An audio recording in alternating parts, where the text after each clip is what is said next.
बिस्मिल्लाहिर्रहमानिर्रहीम। आज पाकिस्तान तहरीक इंसाफ का एक वफ़द मुझे यहाँ ऑफ़िस में मिलने के लिए आया और उसमें उनके सीनियर लोग भी मौजूद थे और साबिक़ मेंबरान कौमी असम्बली थे।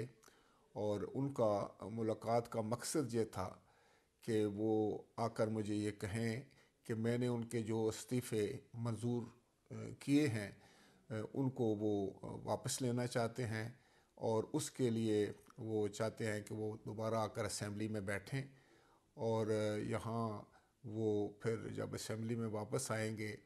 तो लीडर ऑफ़ द अपोजिशन की सीट पर उनका हक होगा। तो मैंने उनसे ये कहा कि बिल्कुल आप तशरीफ़ लाए हैं और मुझे बड़ी खुशी है, लेकिन ये इस्तीफ़े जो आपकी तरफ से आए हैं ये आपने अज़ ख़ुद वॉलंटरीली जो है वो दिए हैं और उसके बाद आप बहुत अरसे तक इंसिस्ट करते रहे कि मैं आपके इस्तीफ़े मंजूर क्यों नहीं करता। और फिर जब मैंने नहीं किया इस्तीफ़े मंजूर तो एक वफ़द साबिक़ स्पीकर के ज़ेर क़यादत जो थे वो अभी हाल ही में वो कोई तकरीबन 30 दिसंबर को 2022 को उन्होंने मुझसे मुलाकात की और मुझे ये चीज़ उन्होंने इस पर ज़ोर दिया कि मैं उनके इस्तीफ़े मंजूर करूं और फौरी तौर पर उनके इस्तीफ़े मंजूर कर लूं कि वो असम्बली में नहीं बैठना चाहते। तो जब मैंने इस्तीफ़े फिर उसके बाद मंजूर कर लिए और आज तकरीबन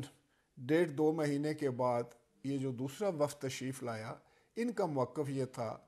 पहले वफ़द का मौक़िफ़ ये था कि हम इस्तीफ़े दे चुके हैं, हमारा डिप्टी स्पीकर उसको मंजूर कर चुका है, लिहाजा आप भी उसको मंजूर कर दें। इनका मौक़िफ़ ये था कि हम लोग अपना इस्तीफ़ा जो है वो नहीं देना चाह रहे थे, आपने जो हमारे इस्तीफ़े मंजूर किए हैं वो गलत किए हैं, लिहाजा हम कोर्ट में चले गए और हम वहाँ से जो है वो हमें कोई डायरेक्शन मिली है कि जो इलेक्शन कमीशन ऑफ पाकिस्तान वहाँ से जो है वो हमें कोई डायरेक्शन मिली है कि जो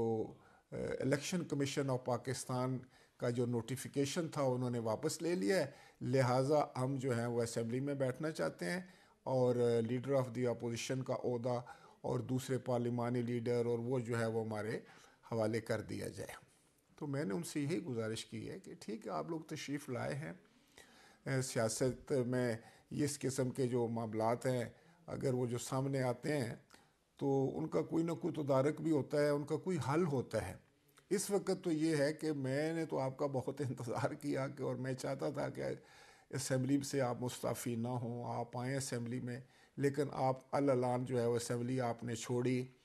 उसके बाद फिर आपने मुझे हर तरह के मुझ पर प्रेशर रखे मीडिया के ज़रिए कि भाई मैं आपके इस्तीफ़े मंजूर क्यों नहीं करता, और इस दौरान में आपने कोई भी ऐसा इंदिया नहीं दिया कि आप आना चाहते हैं। आखिर में तो आपने इतना एक हाई पावर डेलीगेशन भेज कर भी कहा मुझे कि मैं आपके इस्तीफ़े मंजूर कर लूँ। अब जब कि मैं इस्तीफ़े मंजूर कर चुका हूँ तो फिर आखिर वो क्या वजह है कि अब आपने यकसर एक पैंतरा बदला है और आप कहते हैं कि मैं आपके इस्तीफ़े जो हैं उनको ये समझूं कि मैंने नहीं मंजूर किए। तो मैंने उनसे यही कहा कि ठीक है, अब आपने उन्होंने एक तहरीरी नोट भी मुझे दिया है, तो मैंने कहा कि मैं अपने लीगल डिपार्टमेंट से इसको जो है वो एग्ज़ामिन कराऊंगा और उसके बाद फिर जो भी मेरिट के ऊपर फ़ैसला होगा मैं इस पर फ़ैसला दूंगा। लेकिन मैंने उनकी खिदमत में एक बात गुजारिश की कि इस वक्त सियासी जो है वो पॉइंट स्कोरिंग या सियासी चालों को छोड़कर हमको अपने मुल्की हालात को मद्देनज़र रखते हुए एक ऐसा रवैया सबको, सिर्फ ये नहीं कि पीटीआई को, तमाम जमातों को अपनाना चाहिए जो मुल्क में इस्तेहकाम लेकर आए। आज अगर मुल्क को किसी चीज़ की सबसे ज़्यादा ज़रूरत है